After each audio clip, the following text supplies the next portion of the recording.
Good evening, everybody. If you join us, please just use the chat box by the left hand side to just let us know that you are live with us. Good evening. Just give us a chat, say hi to us so that we will know you are with us.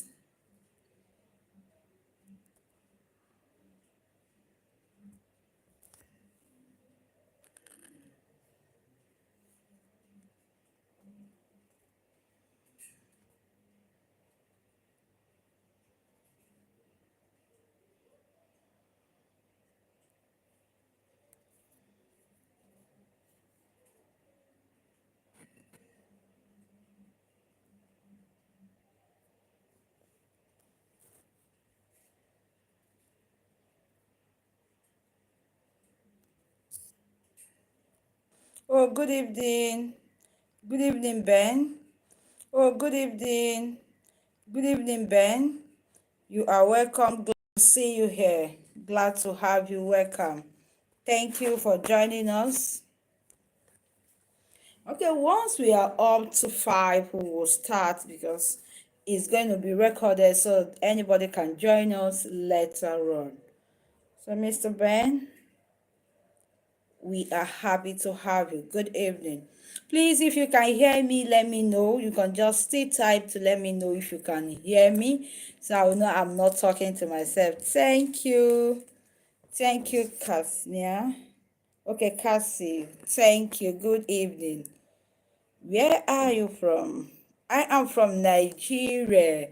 I am streaming live from Lagos State, Nigeria. I am Ijeoma Bertha, the convener, Teachers Training Hall. I am the lead instructor, Tech in Teaching Academy, and I'm glad to have you here. Thank you for joining us. Can sing stress 7. Please, can I know where you are joining us from?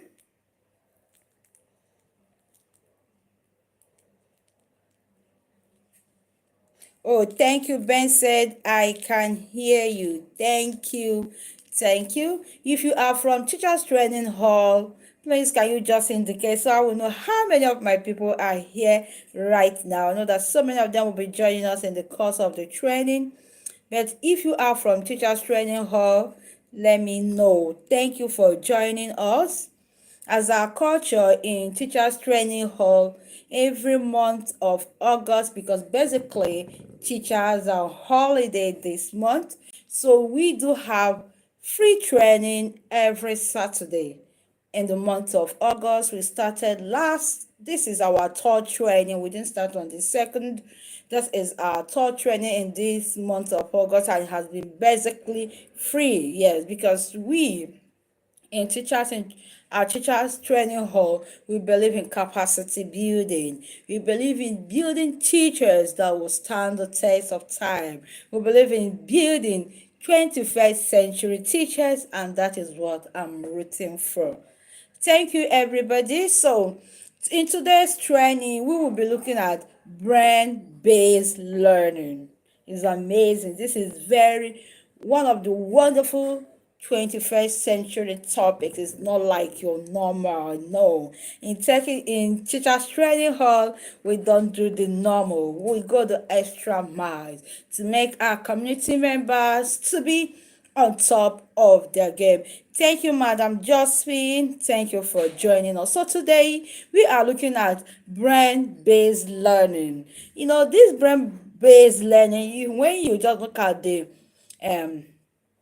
the short form is BBL. BBL.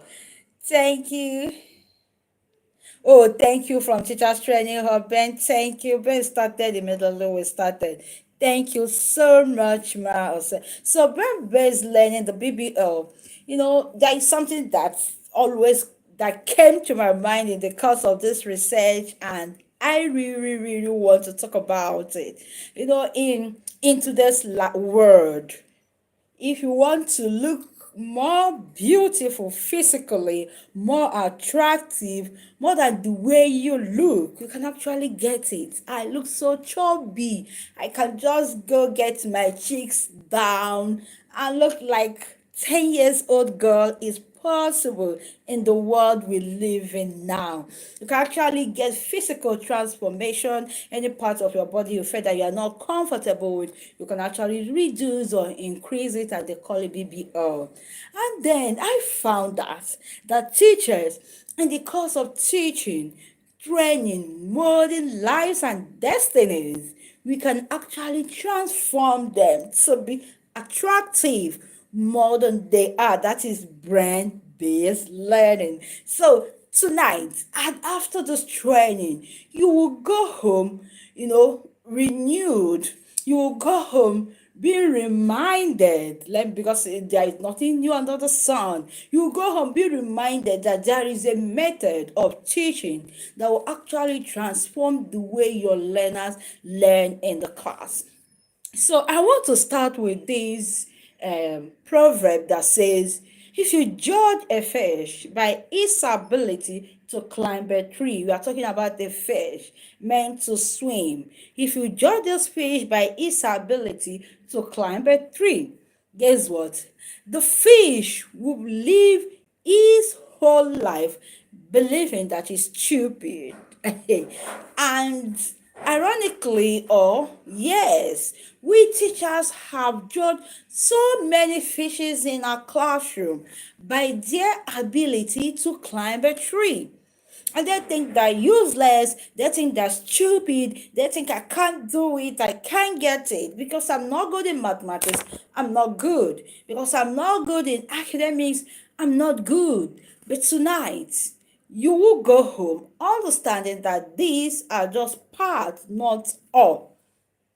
Now, so brain-based learning is an approach that teachers use, or that gives an insight from neuroscience. Neuroscience, they study the brain and how it works, and they come up with this brain-based learning. So brain-based learning is an approach to teaching that gives insight from neuroscience about how the brain learns best. That is to say, there is a way this brain is wired to learn. How is it wired to learn? Like how we are going to see all the house tonight. So just stay calm, take your popcorn and relax. Oh, it is nice. So just relax with a bottle of wine, water, drink, fruits, whatever that you like. Just relax. So then what is BBL? We said that it is a purposeful engagement of strategies based on principles derived from neuroscience.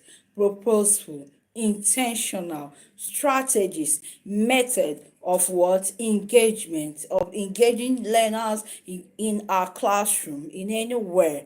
And it is meant from neuroscience. They have looked at the brain, they have studied the brain, and they say, oh, brain is wired to learn this way and learn this way. Just like if you are an early years teacher, you just have children in your classroom, and every now and then you're asking them to sit down at a place, sit down at a place. You do them no good, they cannot even sit.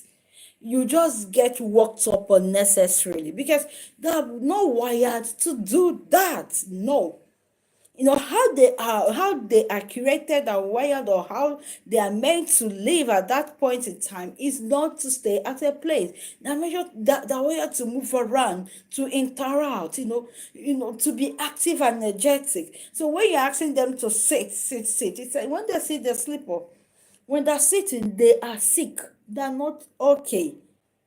And that is to say, there is a way the brain learns best. And what is this way that the brain learns? Now, we go on to say that this BBL, or the brain based learning, is not a method. It's not a trend. Oh, because sounding is trending now, everybody's going to use sound. Oh, this is trending now, everybody jump into that and start doing it now. So this brain-based learning is not a method, is not a trend, or one size fits it all. Because most teachers in our classroom, what we do is one size fits it all. We just come to the board, write, read, It's classwork, do work. That is one size fits it all. We are judging the fish by its ability to swim. We are judging the monkey by its ability to run. We are just, we just judge everybody the same way.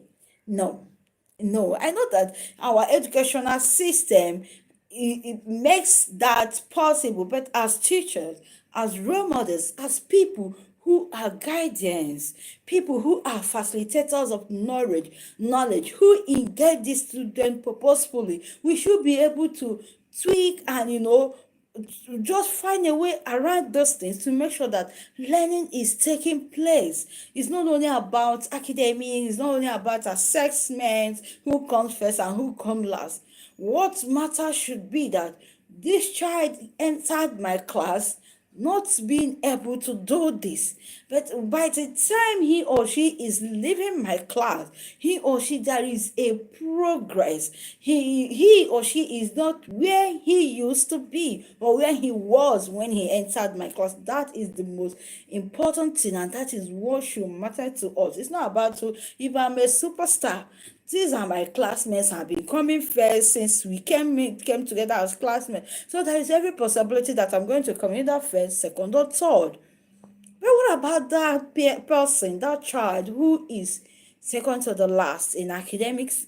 What have you done, or what are you going to do to move him from that back bench, to move him from less self-worth? Because some children like this, they think that I can't do better than this. They just take it that way. So what have you done to move him from that place he is when he enters to where he ought to be, or even half of it? Now, we said that research from cognitive neuroscience confirms that more senses involved in learning, the more symmetric the connection the brain makes, the more sense.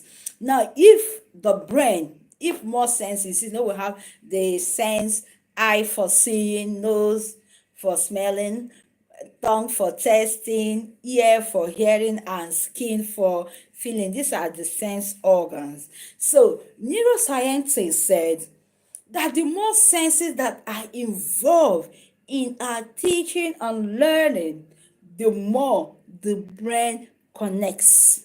The more the brain connects. So that is to say, when you see, when you touch, when you feel, when you move around, that learning is probably going to take place more than only when you are seeing and hearing.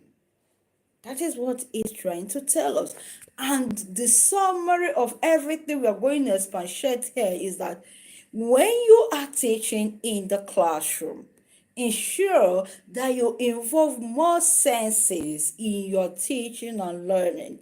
Irrespective of the topic, irrespective of the subject, there is a practical way to make sure that the eye is involved, the hair, the touch, the move around, especially, is involved in your teaching and learning. So if I cannot see, I should be able to hear. If I cannot hear, I should be able to touch. I should be able to, feel it. The more senses we involve in our teaching and learning, the more we are able to pass our message across. Please, I want to know if you can still hear me. Can you still hear me? Somebody said it's cracking, it's breaking. Please, is that all for everyone? Can you still hear me? Or have I been talking to myself? Can you still hear me? Please, I need confirmation. Thank you. I need confirmation. Can you still hear me? Or am I talking to myself?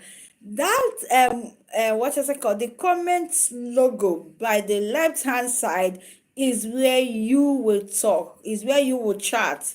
Once you log in here, I think there is, for me, from my end, I'm seeing the comment section are the logo that's like comment, like a rectangle chopped off with a plus sign. That is where you can comment. So when you tap on it, you should be able to comment. Okay. Ben said, thanks, thank you. Okay, thank you so much. So let's continue. So we said the more senses that are involved in our teaching and learning is clear now. Oh, thanks so much. The more senses that are involved, oh yes, thank you, Jeffy. The more senses that are involved in our teaching and learning, the better, the more sense, the more meaning our learners are going to make from the teaching and learning. So that will take us to Multiple Intelligence by Howard Gardner.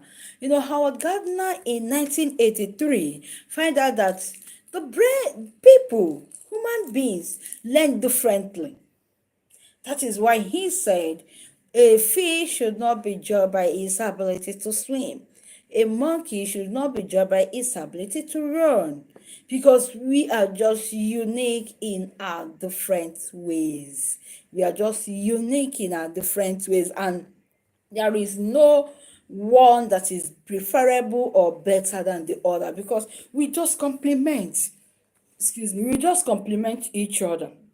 So Howard Gardner came up with eight multiple intelligences, and these are different learning styles that we have in our classroom. That is to say, if you have 20 learners in your classroom, you have like about 8 different groups that these learners learn.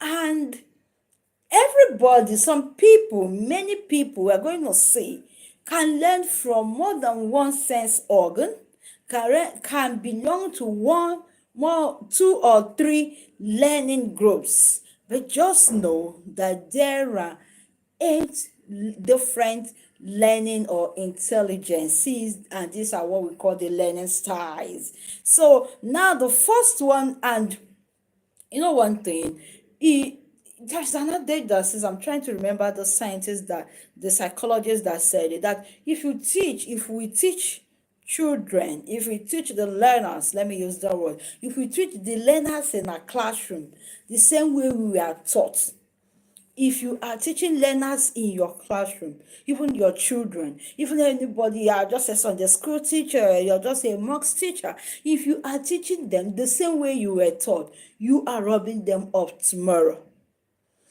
Most ironically, we teachers are preparing these children for careers that might not be existing in 20, 15 years' time.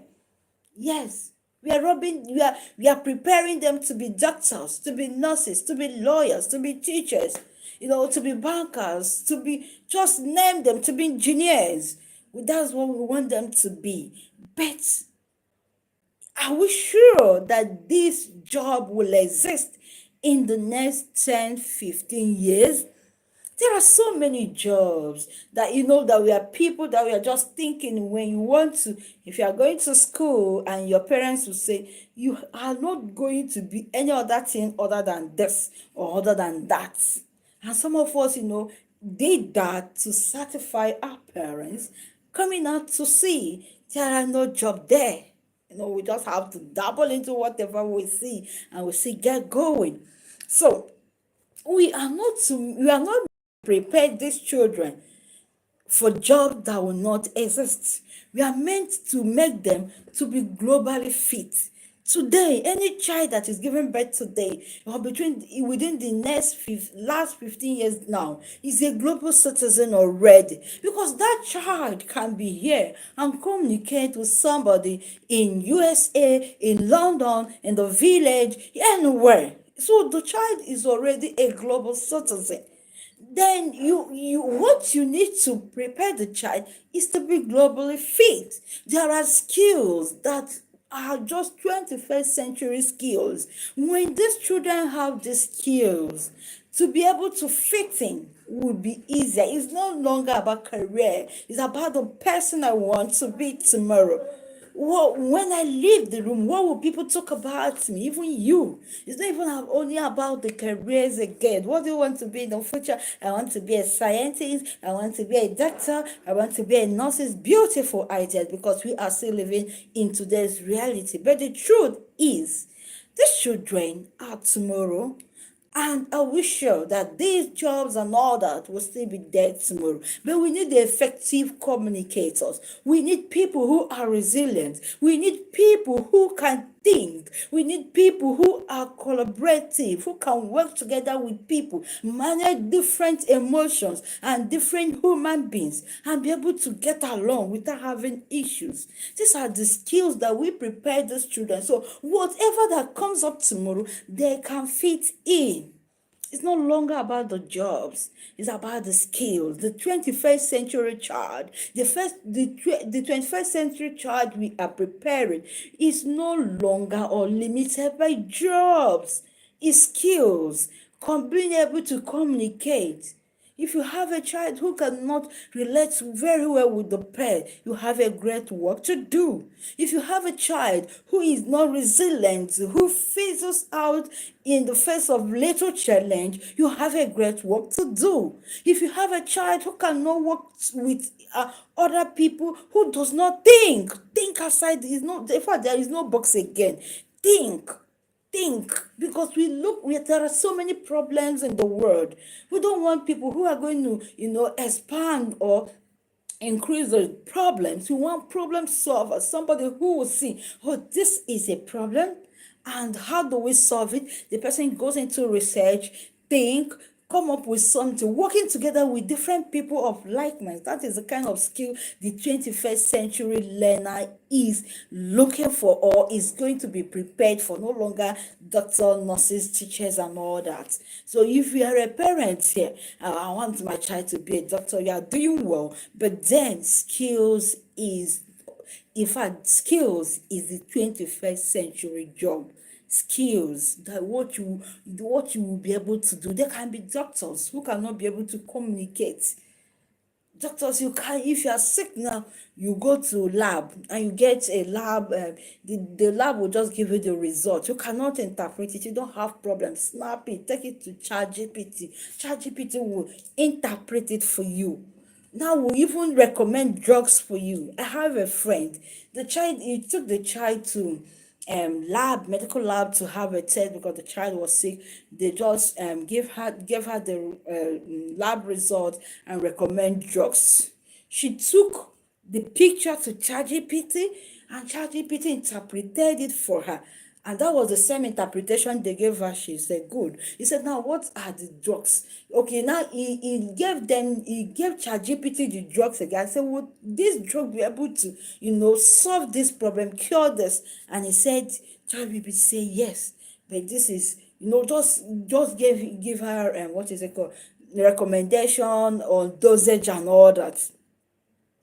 And then you are talking of you want to be a doctor, you want to be a lawyer, you want to be a teacher. Do you know that books are imparting knowledge just as teachers are imparting?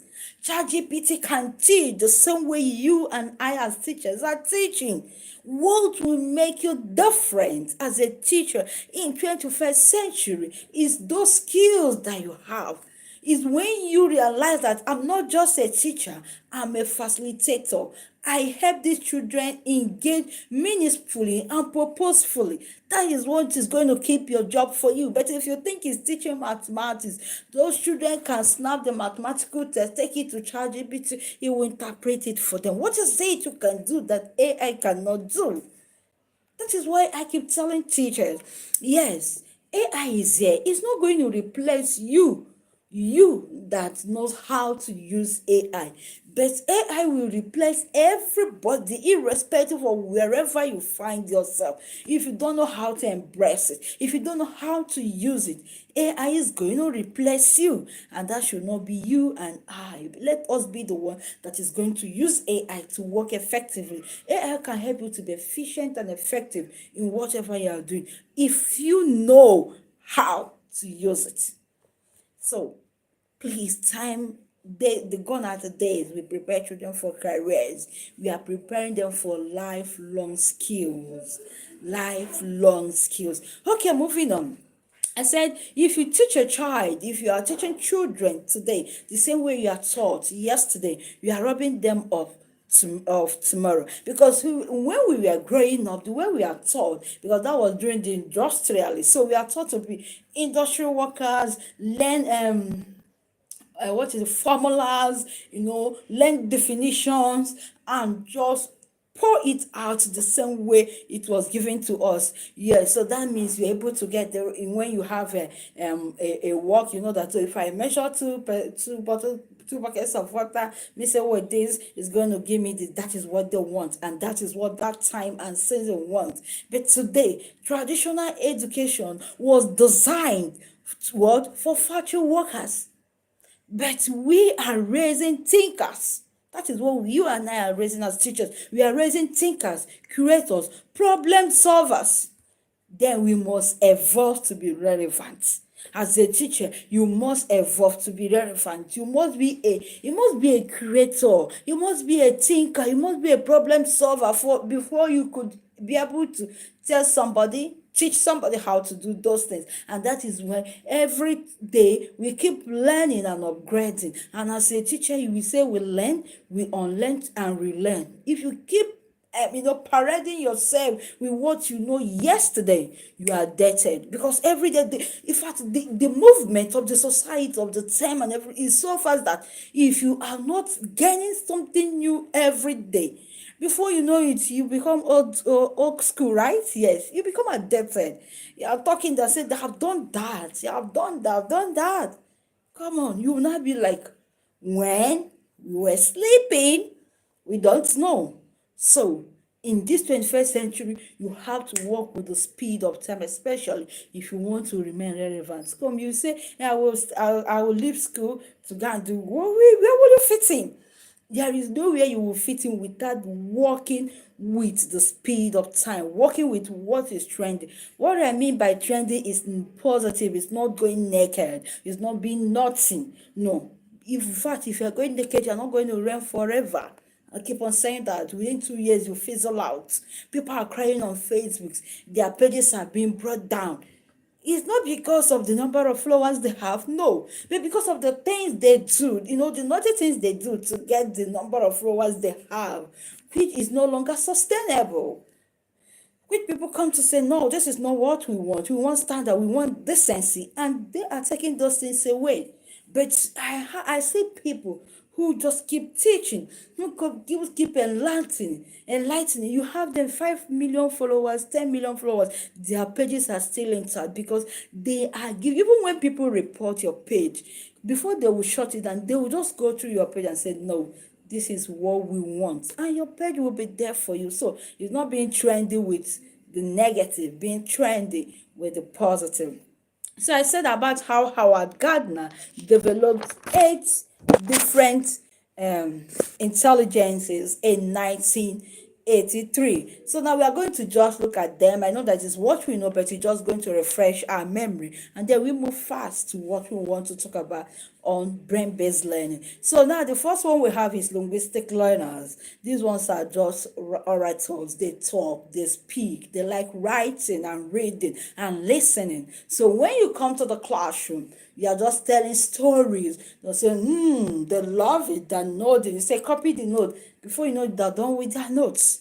You say, are you listening? They'll just listen to you and narrate the story even perfectly more than you do. They are linguistic learners. They are linguistically intelligent. And that is, so for you to get those fraction of people in your class, you have to be a good storyteller. You have to make sure that they write. You have to make sure that they read. With that, you have gotten them, they have learned. Then we have the logical or arithmetic intelligence. These ones are logical thinkers. They understand pattern. They understand arithmetic very well. So when you are saying 5 plus 5 plus 2, take away 3, minus 1 plus 2. They just give you the answer straight because they are logical thinkers. They don't just say things and take it. They are rational thinkers. They don't just say things and just take it whole line and sink. They question. This thing is done this way, good, but this is taking time. What if you do it this way and do it that way? I think you should go to that, but it will be easier. Are logical thinkers. So when you want people to think, you involve them. So what do you think? Can I hear from you? What's your perspective? Okay, you just use, oh yeah, use formula this plus this to solve this. You have gotten them. They are logical thinkers. They understand patterns. They are rational. They don't just take things hook, line, and sinker because you are a teacher said it, so I'm going to take it. Hell no. They think. And when they are thinking, don't shut them up. Please don't shut them up. Then another one we have, they are the visual learners. We are talking about everything. We are talking about a pen. You can use a pen to write. Logical learners, I think, oh, is that the only thing you can use pen for? Um, in linguistic or linguistic learners are just saying, oh, they're listening to your story. But for visual learners, you have to show them pen. This is a pen, and I can use it to write. I can only use it to sketch. But I think when you are sketching, you should use pencil. So if there is a mistake, you can erase it. Oh, because they have seen pen, they have learned. They need to see. If I see, I learn. Every other thing you are talking, you know, that like doubting Thomas. Every other thing you are talking is not for them. But once they have seen a pen, it sticks to them straight up. So these ones, we call them visual learners. Then we have the musical intelligence. Everything you are talking, unless you sing it, you know, you use it as a rhyme, you and it's not making sense to them. They're just listening, they're just there. When this teacher is done, let her go. But once you start, you make it as a rhyme, you make it as a, you know, music, put it in a musical form, they drum, they sing. You have gotten them, they've learned, they are musically intelligent. Then we have the people that are interpersonal intelligent. This interpersonal intelligence, I see it playfully in one of the schools I've been to. I have this boy in my class. He was in my class then. He's not, when you are counting, in fact, he should be among the last people you will count. You know, you can't, if they are telling the class, he should be 9, 10, or not even 10. We are looking for head boy. The boy said, I'm going to contest as head boy. Everybody looked at him. Head boy, you? We are just okay because we really wanted him to improve. He said, okay, no problem, contest. He came out, he wanted to contest, he won. Do you know why he won? He is interpersonal intelligent. That boy did something that shook the whole school. He went to the classes, his primary school. He went to classes sharing Indomie stickers. Hey, God. Indomie stickers. He shared Indomie stickers to these children and said, vote for me. If you vote for me, I have so many Indomie stickers I'm going to give you. He made these children their friends. He will go to all these toddler small babies class and you see them pampering those children. We are like, what is it? And he's somebody that if he's with you, he's not up to 10 as of that time. He tells everybody loud. So he has that interpersonal intelligence. You know how to communicate. You know how to penetrate people and all that. And at the end of the day, he won. Head boy, he won. So now you'll be looking at these ones, you know, we have the bright ones, we're thinking they're going to win. But he won, and nobody knew what he did. It was later on that we'd say, how did you win? Before he start, the classmate said, he shares stickers, Indomie stickers. He went to the most populated class and told them, I'll give you Indomie stickers. He shared. And he kept his words. He later, when he won, they voted for him. He gave them Indomie stickers again. I was like, wow, how long have you been keeping the Indomie stickers? I don't know how he did it, but he is interpersonally intelligent. And that was what paved way for him. You can see the intelligent ones, you know, the ones that are linguistic, that are logical learners could not penetrate. But him, without having fluency in English, without being the best in mathematics, was able to influence all the children. So imagine when they are working as a team. You that can speak will be there to speak for us. You who is a logical thinker will be there to be doing the thinking. Me, I'm very good with people. I'll go and know how to talk to people to get their minds, and you see the work going, collaboration. That is what we need. So you are intelligent does not mean that you are linguistic or logical intelligent does not mean that I, who is interpersonal intelligent, is a write-off. There is a time you will need me. In fact, in your group, you need all these different intelligences for that group to move forward. Then the seventh one we have is intrapersonal intelligence. These ones are not noisemakers. Those ones in your classroom, they hardly talk. They're always keeping to themselves. They're meditating. They're talking to themselves and they're always solo. You think they're moody? They're not moody.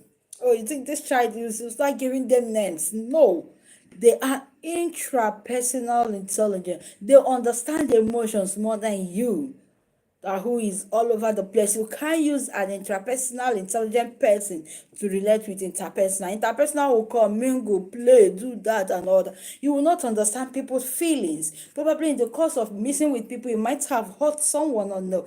But intrapersonal is that person who is always calm, watching why and how things happen, and start narrating it. Is in inside personal intelligence. You will be able to tell the logical thinker, you have to be calm. I think this person does not like your way. And if you continue like this may mar our job. So be careful with that person.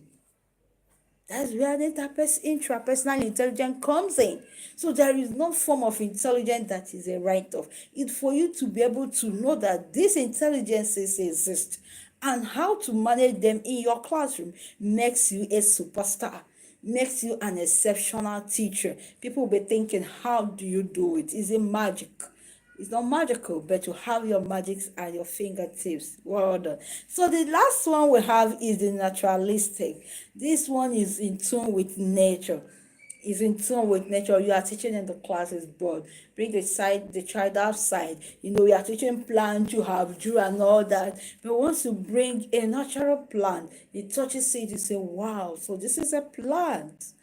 Is in tune with nature. Once it has to do with natural things, you see the person vibing, reacting very well. They are naturalistic intelligence and they are not write-off. So these 8 intelligences are plays out every day in our classroom. Even as you are going to resume this 27th September, you are going to have all these intelligences in our classroom. But then as a teacher, I have just 4 to 5 minutes to deliver a topic, and the topic must be taught.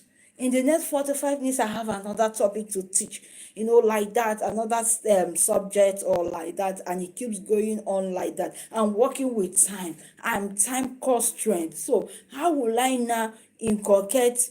How will I bring the linguistic, the logical, the visual, I did not talk about the body and kinesthetic, the musical, the interpersonal, all these different 8 learners, intelligence, how do I bring them together? So that my lesson can actually be effective, so that I can actually employ more senses in my learning. Then I want you to go home with this acronym that we call VARK. VARK, VARK. This VARK acronym means visual, auditory, read and write, and kinesthetics. It's believed that these 8 intelligences exist. That is from Howard Gardner. But neuroscientists said that the more senses that are involved in teaching and learning, the more learning is impactful. That is to say, if you employ this VARK, you will be able to cover these 8 intelligences at a time. So I want to use a mathematics topic. I want to teach fraction, right? I just write on the board fraction. I've reached my linguistic, that is my read and write, my linguistic learners.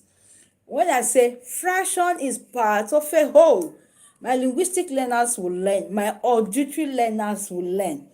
Are you getting it? These 2 people have gotten, because I'm using the word VARK, VARK, where we will get the 4 senses to play out. Now I need visuals that they have not said anything that made them to understand that I'm talking to them as a learner. I have not said the kinesthetics, the K. I have not said anything that made them to understand that I'm talking to them as learners. So what do? The visuals.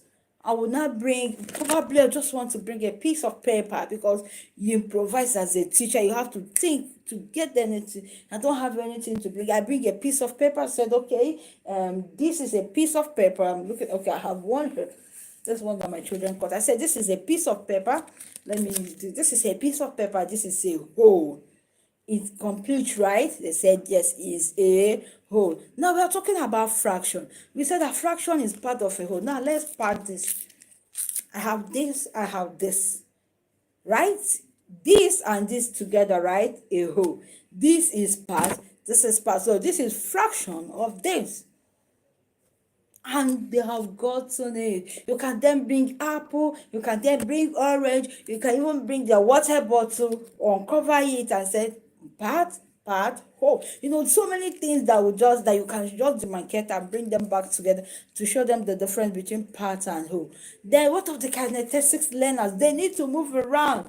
They need to talk. I say, okay, all the boys and everybody stand up. All of us, we are year. We call our year 1, year 20, year whatever. We are year 5, right? We are whole. If you say year 5, come out, everybody will come out. Is it not? They said yes. But now, let's part it. Year 5 boys come out. Only the boys will come out. I say, the boys, are they part of this class? Yes. They are a fraction of year 5. Now the boys go back. The girls come out. The girls will come out. I'll ask them, the girls, are they part of this class? They said yes. So girls are a fraction of year 5. So when all of us come together, we become a whole. Now, I have demonstrated, I've reached the visual learners. They need to see before they learn. I'm talking. The auditory learners are learning, they are hearing me. And then I've written the topic on the board. They're going to write the notes. The read and write learners are listening, are right. Once they copy, they have understood. Then I've said the boys come out. If you're not a boy, you're going to be a girl. So the boys come out, the girls come out. We all join together to become a class again. I've reached the kinesthetic learners. So now the VAC, the sense of hearing, auditory, the eye, seeing, the eye, visual, the read and write, that is the feel, the kinesthetic, the read and write, the feel, the touch. Then the kinesthetic learners, they have moved around. Everybody has gotten, more senses have been involved in my learning. Now that is brain-based learning. Everything I have taught here has been summarized under this acronym VARK. VARK. The visual learners, the auditory learners, the read and write learners, and the kinesthetic learners. So all these different 8 intelligences by Howard Gardner. Neuroscientists did not write it off. Yes, they exist. But they said, because we are limited with time, we might not be able to sing, dance, shake our body, interplay, do this, do that, because we are teaching one topic. Before we do that, all the day will go, because we just have 45 minutes to teach a topic. So he said, use this acronym VARK in your teaching, because the visuals, the auditory, the read and write, the kinesthetics, they are all gotten from these 8 intelligences. That is where neuroscientists summarize it, making it easier for you and I, who are teachers, to be easy to carry everybody along in our classroom. So as you are returning this September, be a VAC teacher, be a BBL teacher, a teacher that will teach with VAC in mind.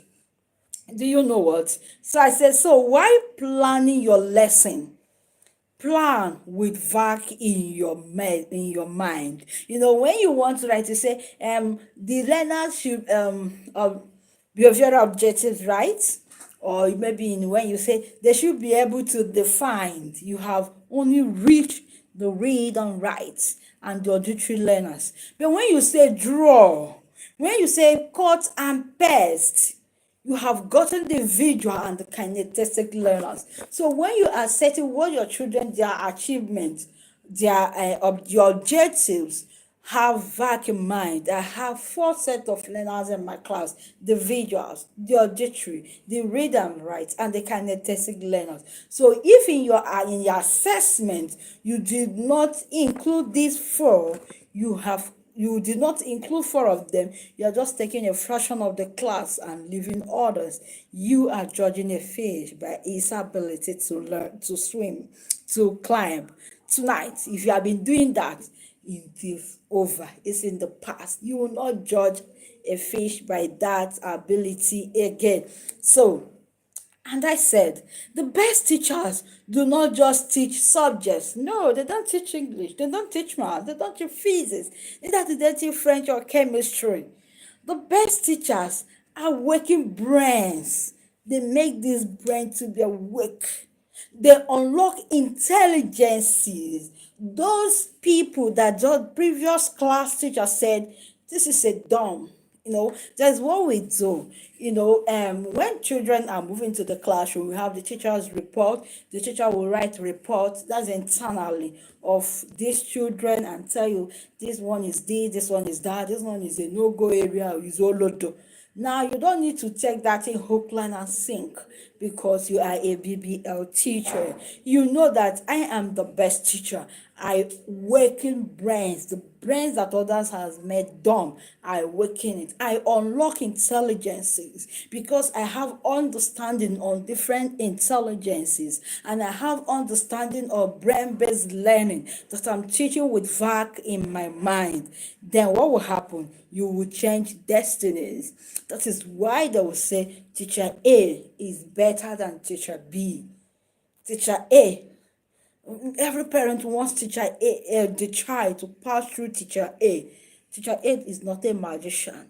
Teacher A teaches with vacuum mind.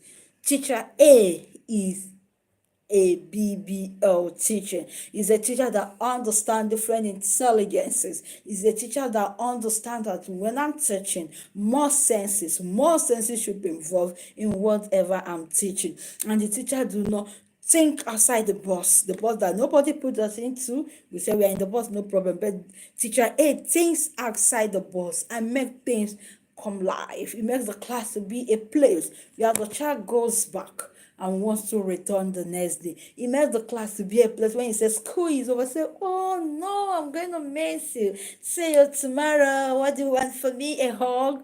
Oh, thank you. I love you. That's just teacher A. And that what makes you different. That what makes you outstanding. So tonight, you are going home. Not just as a teacher, but a BBL teacher. A teacher who teaches with vacuum mind. A true teacher of 21st century, not only teaching, not only imparting knowledge. Knowledge is everywhere. Is your purposeful facilitation, is your purposeful guidance that makes you a true 21st century. Thank you so much, and thank you for your time. I am glad you came, you were just interacting. Your messages made it wow. Thanks so much. I love you. And if you have questions, you can drop it on the comment section or you can ask in the group. Remember, I said we are having the Smart Teacher Boot Camp starting on the 4th to 7th of September, and the training actually goes for 10,000 naira. But because this is my community, this is where we belong. We.